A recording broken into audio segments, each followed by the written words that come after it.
My roommate Sarah lived by her mother's golden rule, never let them see you eat. It wasn't until her wedding day that everyone finally understood the price of perfection. Sarah moved in during sophomore year, pre-med like me, but that's where similarities ended. While I ate pizza during finals, she survived on carefully portioned almonds and green tea. Mother says hunger is just weakness leaving the body, she'd say, weighing each almond on her food scale. Her mother called daily at 7 p.m. Sarah would stand on our bathroom scale during these calls, reporting numbers like a soldier to a general. If she'd gained even half a pound, the lecture lasted hours. I met Mrs. James once. Immaculate woman size, who looked at my normal body like I was diseased. She spent the visit reorganizing Sarah's closet by size minus motivation clothes in front. Current size is hidden in back. Sarah's going to be a surgeon, she announced. Surgeons must have discipline control. How can patients trust someone who can't control their own appetite? Junior year, Sarah fainted during anatomy lab, stood up to identify the hepatic artery and just crumpled. The professor called it exhaustion. I knew it was Wednesday but her 48-hour fast day, as she got into Harvard Med top of our class. Her mother framed the acceptance letter next to Sarah's teenage modeling photos minus from before she let herself go at size 2. The boyfriend came senior year, Marcus, fellow pre-med who loved cooking elaborate meals. Sarah would push food around her plate, claiming she'd eaten earlier. He believed her. Expression did. She perfected the illusion. They got engaged after graduation. Mrs. James took over wedding planning with military precision.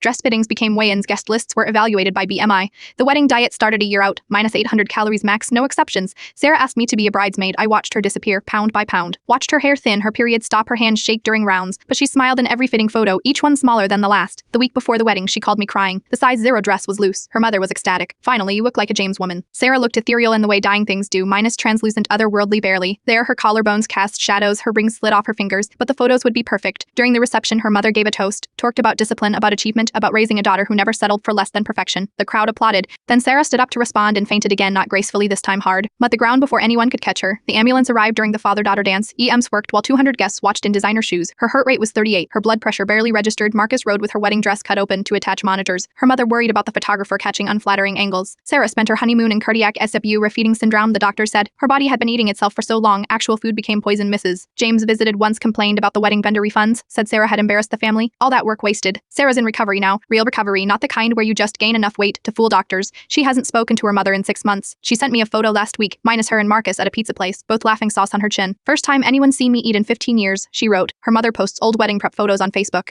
The ones where Sarah was dying but looked perfect. Comments pouring about goals and discipline and inspiration. I comment too sometimes, just 3 words. She almost died. Mrs. James deletes them every time, but I keep posting because someone needs to see the truth behind the perfect photos. Shema's daughter needs to know that hunger isn't weakness leaving the body. It's your body leaving you.